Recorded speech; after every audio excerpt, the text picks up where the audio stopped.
Welcome back, everyone. If you're just joining me, thank you for tuning in. And if you've stayed with me, I want to thank you for that also. My next guest is Judith Eugene. She is with Loving Hands Yoga and Reiki. She is a wonderful resource for anybody we just talked about taking care of other people and stress.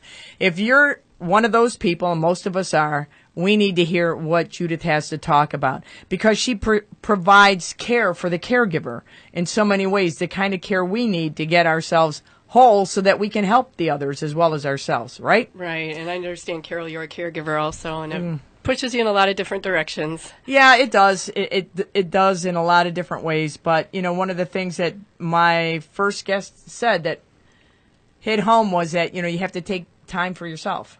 Otherwise, you're really, she didn't say this, but I'm saying it, you're no good to anybody then, because you're only like fulfilling a fourth maybe of what you should be doing. Right. So talk to me. We're going to talk a little bit about meditation. Right, right.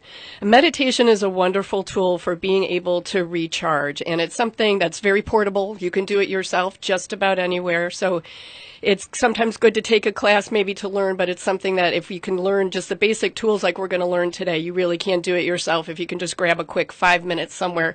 And sometimes that's all the time we have during the day is just grab a quick 5 minutes. But I think a lot of people are scared to try meditation. There's a big myth out there that we have to completely clear our minds of thoughts. And we're sitting here thinking, how are we possibly going to shut it off? Exactly. We have so much that we keep track of every day, which is wonderful. Our minds serve us very well. We get a lot accomplished. But meditation, in its purest sense, people who can spend hours and hours and hours in meditation, people like Buddhist monks that have supportive environments for that, they can completely clear their minds. But the rest of us, what meditation is really about is taking some time just to realize that we have a choice over where to place our attention and therefore where to spend our energy. And that when we start to make a choice then about whether to follow our thoughts or to redirect our attention back to our chosen form of meditation.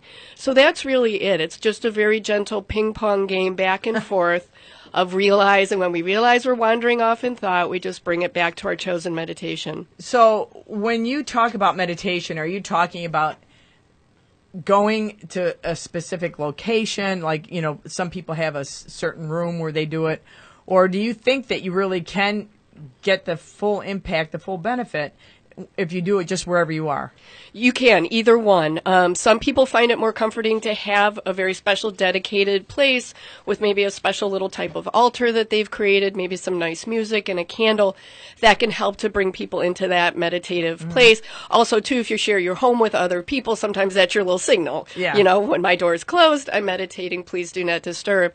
But really, when you do start to understand what meditation is, you can literally do it anywhere. It's just about really being in the present moment, not being carried away with your thoughts, really being present with whatever might be happening. One of the things that I found from meditation when I meditate is I use headphones with tones that get you into the alpha and the delta brain waves.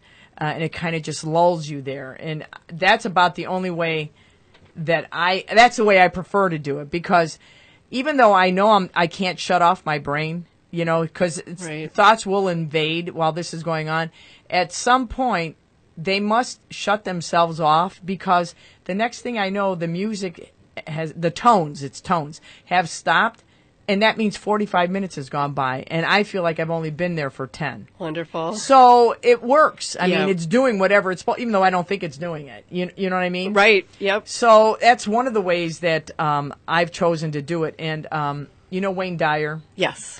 Wayne Dyer has a book, and he has a meditation CD, the I Am meditation. Okay. I don't know if you've ever heard of it, but that's the one that I choose to listen to, and it's tones. I am is the word for God. You know, in the beginning of the Bible, when they called Abraham, and he says, you know, here I am, I am. So at any rate, you know, this is the theory of it, and the tones that I listen to, somebody created it. I don't know who it is off the top of my head, and it's tuning forks. Whatever. And they are saying I am over and over in different tunes, different tones. Right. So that's kind of cool. Yeah, but whatever it is, it gets me to where I need to go. But I had to find something because I could not just sit. And that's a good point that you make. There are lots of different types of meditation, and it's important to try several different types because different people think differently, and different things will hold our attention where other things won't. So sometimes there are things that involve meditations that involve looking at something. So a candle flame meditation where you're studying the qualities of candle flame, or listening, like the tones that you talked about, or listening to a guided imagery meditation where they're talking you through being in a very peaceful setting and engaging all of your senses and imagining that you're really there. Right. And there's chanting meditation, all kinds of different meditations. So the good news is that people can usually find something, like you said, that they relate to. There's so many. That's a great point. There are so many different ones. And with your yoga that you do you do meditation? Do you bring that into the yoga? That's a really important part of meditation. In fact, the meditation that we do at the end is done in a yoga pose called Shavasana, and it's actually considered a pose in yoga, doing the final resting meditation at the end. And it is about just understanding that our thoughts will wander off. The statistics say we have between 100,000 and 500,000 thoughts every day. So when you sit down to meditate, sometimes it seems like, oh my gosh, I'm having all these thoughts. You're just noticing how many thoughts you really have. They're there all the time, but usually you're just, whatever you're focused on is what you're focused on. Right. But it's crazy how the brain processes things. Yes. And it's all a big file. It's all a big computer up there. And that's when you notice it, like you said, when you're trying to get quiet, when you're trying to do something, that's when you realize that there's all this outside chatter going on inside. And it's difficult. So, Loving Hands, it's help for the caregivers. Where are you located, Judith? In Cleveland Heights, but we actually go out as well to places where people need us. So I have a yoga and Reiki studio in Cleveland Heights, and then I also go on location. I work with senior adults. I work with little kids. Also do a lot of discussion with family caregivers about stress management, and meditation is a really great tool for that. Do you do anything with the, let's say, assisted living facilities? Mm-hmm. Do you help them at all?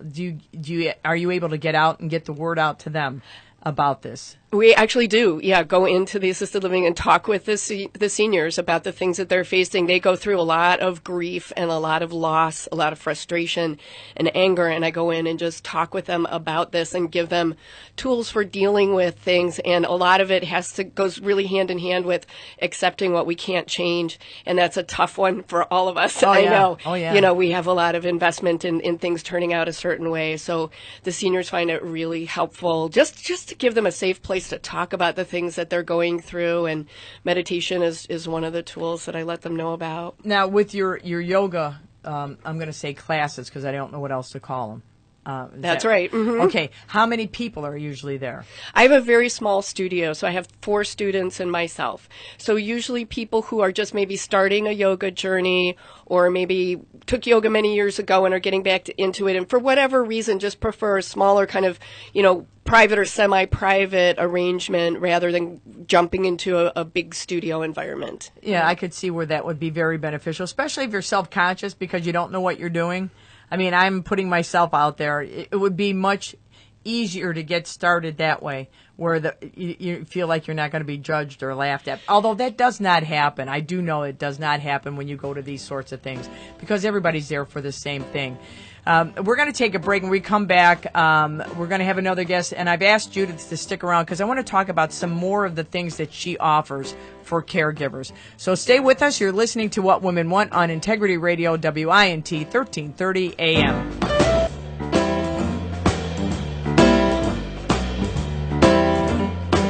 Welcome back, everyone. If you're just joining, thank you for tuning in. I'm Carol Ganser. You're listening to What Women Want. Remember, you can go to the archives tomorrow to catch the first part of the show. Anything that you have not heard up to right now, all you have to do is go archives to WINTradio.com and pull up What Women Want in today's date, and you'll be able to hear it again. And Judith Eugene is back with me. She was kind enough to stay on. She is with Loving Hands Yoga and Reiki, and she provides care for the caregivers. She's got some great advice. And we were talking about meditation, and that it's one way that people can definitely take time out for themselves to help themselves. But let's talk a little bit more about that. The reason for understanding why do this, why meditate, why take time out of our busy day to just kind of sit there, what can it really do for me, goes back to that key that I talked about realizing what our thoughts are and realizing that we can choose where to place our attention and our energy. So when you think about your thoughts, it sounds funny, think about your thoughts, but they're almost always, when we're not focusing and concentrating or in a conversation with someone and really in the present moment, our thoughts are usually always about the past or about the future. They're about things that have already happened that we can't change, or things that haven't happened yet that we can't really do anything about right now. Things we need to do and how you're going to get it done, and you're spinning your wheels. Exactly. So you create a lot of stress thinking about, oh my gosh, my child has to go to a birthday party. I haven't bought the present yet. How am I going to get to the bank before it closes? And you're working yourself up into a tizzy, and all you're doing is brushing your teeth, and your day hasn't even started yet. So it's about paying attention to that. So meditation just teaches us to start being aware of how we think and when we think and what we think about. And by doing that, then by regularly practicing, choosing, instead of getting caught up in that past or that future hamster wheel, choosing instead to come back to the present moment, whatever it might be, whether it's the chanting or it's the listening to the tuning forks. The more we do that, the more we ingrain into ourselves the awareness that we have that choice. And then eventually what happens in the rest of our daily lives, we get much better at not getting caught up in the drama of a situation. When something stressful or unpleasant or unexpected happens, we're much better at just dealing with the facts. So meditation helps us to deal with the facts, to stay in the present moment and not get carried away with drama and emotion. Same thing will happen then eventually the more we practice meditation in our regular lives, just being able to respond instead of react. And those are two different things. Absolutely two different things. And I know for myself, when I'm not taking care of Carol, doing the things that are important for me to be able to be kind to myself, I tend to react as opposed to the other. So, and that's not good. I mean, it's like a knee-jerk reaction. It's not going to take care of you. Like, you're always putting out fires instead of planning, and so that the fires don't erupt. Right. And that's so important. But, you get, and I'm not making excuses. I know where I stray off is that you get so wrapped up and get sucked in to everything around you that sometimes you got your foot in that vortex and you got to pull it out, so that you don't get totally sucked in and take care of you. Yep, exactly. And you're right. It's all about awareness, just remembering we have the choice and making the choice whenever we can. We can't always. Sometimes, most of the time we're in the middle of having to do a whole lot of things that sometimes are not totally under our control. So being able to claim that little spot, our little meditation spot, helps us regain some of that control and peace. One of the things that Wayne Dyer says is that every time you get to a red light, you can take that 30 seconds or whatever as a moment to just take in a deep breath and exhale it slowly, let it out, and just relax. And if you do get into the moment too much, not to worry. The guy behind you will let you know when it's time to move on. Exactly. And it's true. I mean, if you're really having a tough day, I listen to that. And, I listen to a lot of books on CD when I'm driving and stuff. And I thought, that's really a good point, because that is time you're just sitting there looking at, okay, you're going to change light, not going to change, you're getting yourself even more worked up. But to just take in, because our breathing and being aware of our breathing is so essential to helping us relax, that just taking that 30 seconds or a minute, whatever that light is, just to breathe in and just let it out slowly to the count of 10, and then do it again if you can. I thought that was great. And then he was right. The guy behind me will let me know if I'm relaxed and when it's time to go. And I won't even get upset then when the guy beeps at me. Right. It's like pressing a reset button. Yeah. Thank you, mister. It's time to go on, or the gal, let's say the gal behind us. I don't want to seem like I'm just picking on guys, but women are much more aggressive these days, I think, than men when it comes to driving anyway, because they've got all the stress, I guess. I don't know. But it's a way, like you said, it doesn't take much. Just that little bit of breathing in and letting it out slowly and being aware of that breath is very helpful. Right. And do you discuss that? I'm sure you discuss that in yoga. You do. Yeah, and you bring up a really good point about, I think a lot of people say, well, gosh, I don't have 30 minutes a day to go sit and be someplace ideally quiet and perfect. You can do, the studies show 30 minutes a day is a good amount of time if you can do it. Most of us don't have that time. So if you can only claim 5 minutes a day, it's best. Frequency and regularity are more important than length of time. So that's really important to remember. If you can do 5 minutes a day, that's better off for you than doing 30 minutes once every, couple weeks or once a month. Right. Because again, it's all about just reminding yourself that you have that option. You can make that choice about where to place your attention and your energy. Now, let's talk about your website.